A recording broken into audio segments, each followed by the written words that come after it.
Salut à tous, j'espère que vous allez bien. Salut aux parents, salut aussi aux enfants. J'espère que vous êtes au top aujourd'hui. C'est presque le week-end, alors j'espère que la semaine s'est bien déroulée pour vous. Ça, je l'espère. Et j'espère aussi que vous allez passer un excellent week-end en compagnie des différents épisodes de l'émission Au cœur de l'enfance.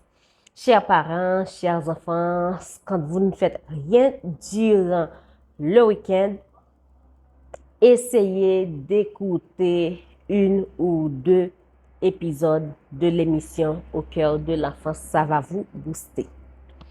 Alors, aujourd'hui, je vais parler d'un thème très important et pour les enfants et pour les parents. Je vais parler des enfants mal intentionnés. Alors, les parents, accrochez-vous, on va décoller. Alors, comment mettre en garde mon enfant des enfants mal intentionnés? Vous voulez mettre en garde votre enfant des enfants mal intentionnés, mais avant tout, vous devriez savoir c'est quoi un enfant mal intentionné.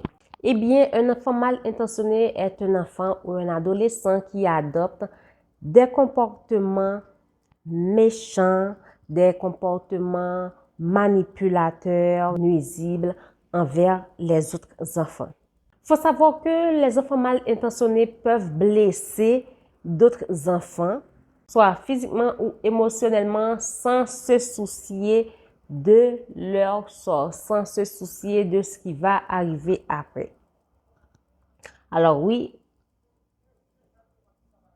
vous faites bien de mettre en garde votre enfant. Maintenant, la vraie question, c'est comment mettre en garde mon enfant des enfants mal intentionnés.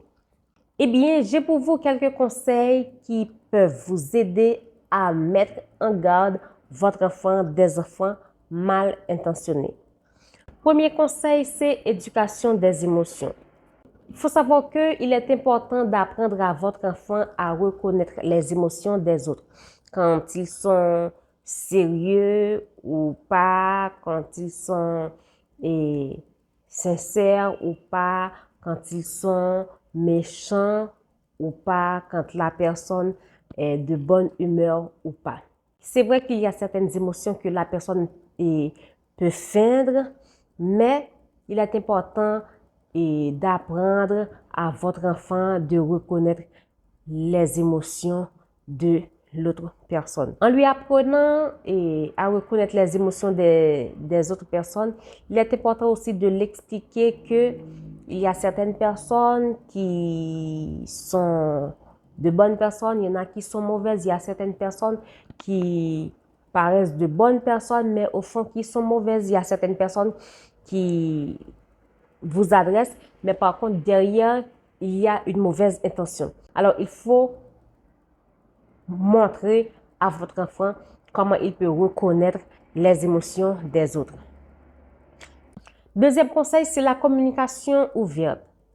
Apprenez à votre enfant à parler ouvertement et avec vous, à parler ouvertement de ses émotions, ce qu'il ressent, ce qui lui va, ce qui ne va pas.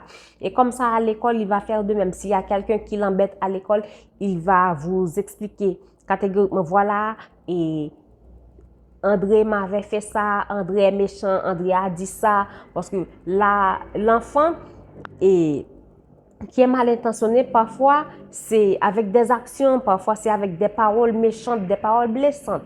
Donc il faut avoir la communication ouverte avec votre enfant. Déjà, c'est depuis à la maison.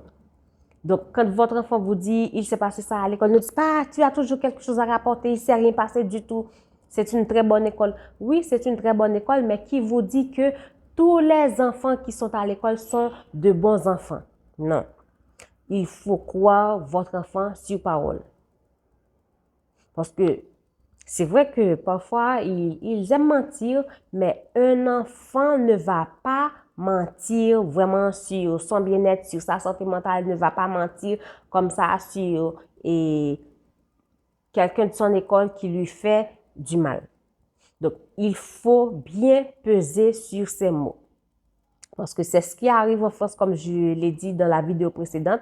Donc, à chaque rapport, le parent ne fait rien, ne fait rien, ne fait rien. Après, harcèlement scolaire, et puis voilà, l'enfant finit par se suicider ou ses camarades le tuent.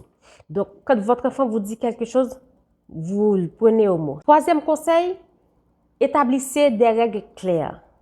Donc, avec votre enfant, vous établissez des règles claires. Ma tante, on l'appelle tous marraine, c'est la marraine de ma grande sœur, c'est la petite sœur de ma maman.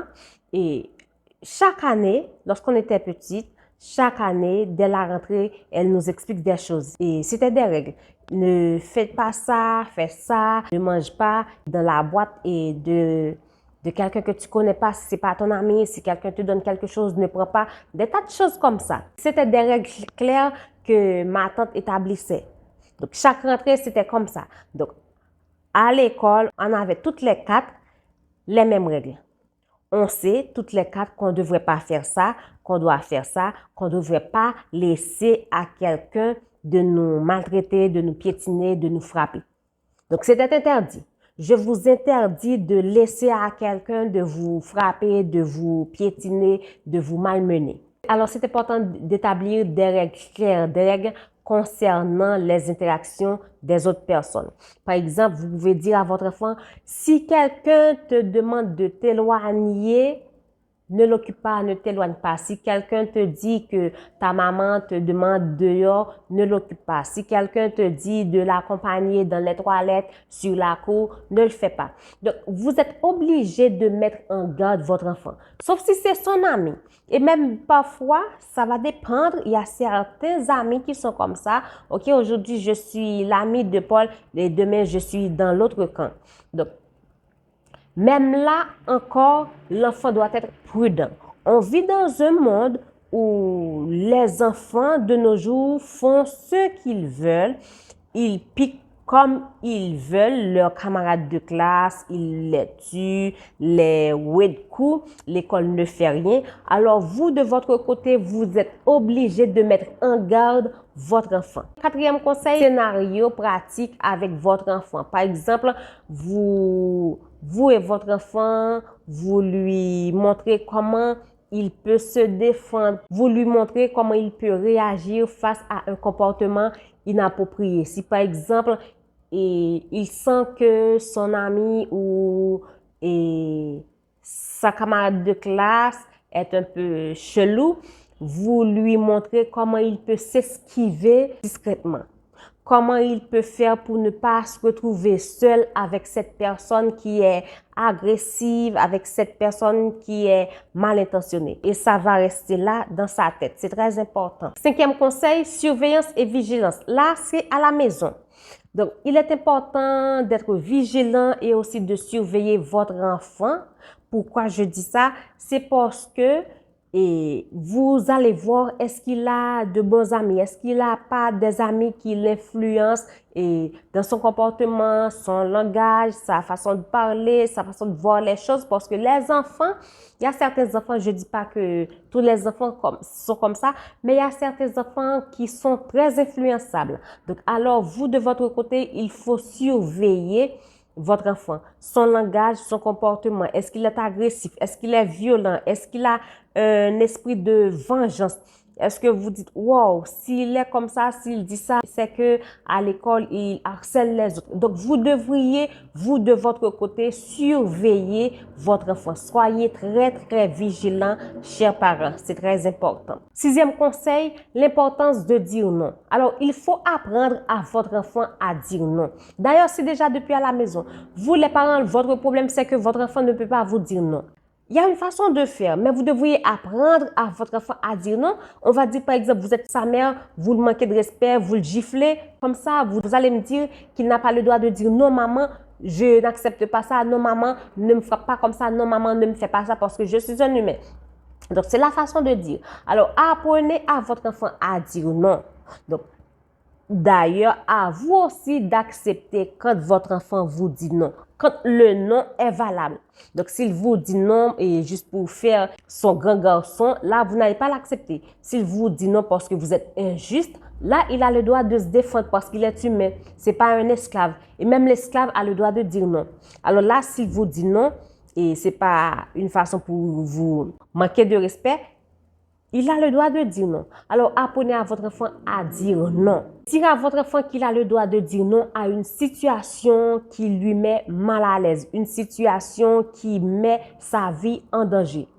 Et donc, si vous apprenez à votre enfant à dire non aux autres, vous devriez être d'accord qu'il a aussi le droit de vous dire non quand vous le traitez mal, quand vous lui parlez mal comme à un esclave. Bien que moi, je dis toujours, même à un esclave, vous ne devez pas parler aussi mal parce que c'est un être humain quand même. Alors, apprenez à votre enfant à dire non, à se défendre. C'est très important. Et là où le non va aider votre enfant, c'est par exemple, on lance à votre fils un défi. Les enfants adorent faire ça.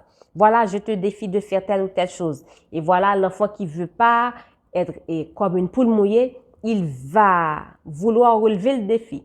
Donc, si ça ne le convient pas, il a le droit de dire non. Dites à votre enfant, si on te dit de faire telle ou telle chose, dites non. Ça ne te convient pas. Donc, il a le droit de dire non. C'est très important.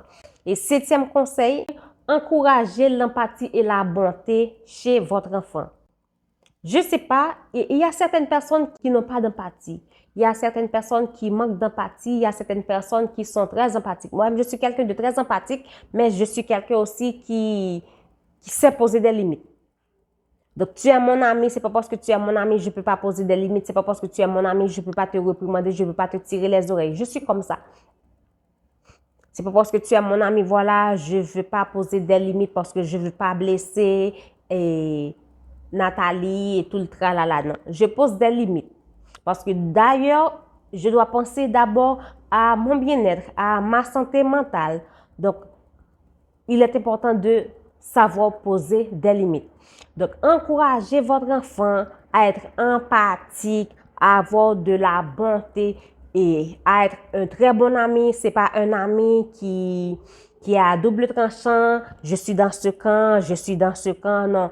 Et encouragez-le à être un très bon ami pour son ami et à ne pas être un ami manipulateur, un ami méchant, un ami qui n'a pas de valeur, qui n'a pas de morale. Transmettez des valeurs morales à votre enfant ou à vos enfants, c'est très important. Et aussi, apprenez-lui à reconnaître les comportements toxiques chez les autres.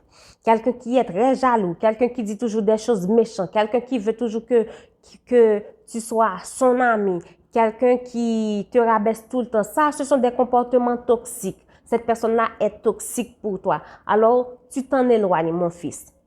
Je ne te demande pas d'être son ennemi juré, mais ce serait mieux si tu t'éloignes de Pierre ou de André et tout le tralala. Alors, c'était tout pour aujourd'hui. J'avais vraiment à cœur de vous partager ces conseils pour pouvoir aider votre enfant à se démarquer des personnes mal intentionnées. Écoutez la vidéo, partagez-la à d'autres parents, à des amis et aussi encouragez votre enfant à aussi écouter lui de son côté la vidéo. Ça va l'aider, ça peut changer des milliers de vies. C'est très important. J'espère que cette vidéo va vous booster, va vous aider, va vous ouvrir les yeux, va aussi sauver pas mal de vies, pourquoi pas. D'ici là, je vous dis à jeudi prochain pour une autre vidéo de l'émission Au cœur de l'enfance. Bye bye.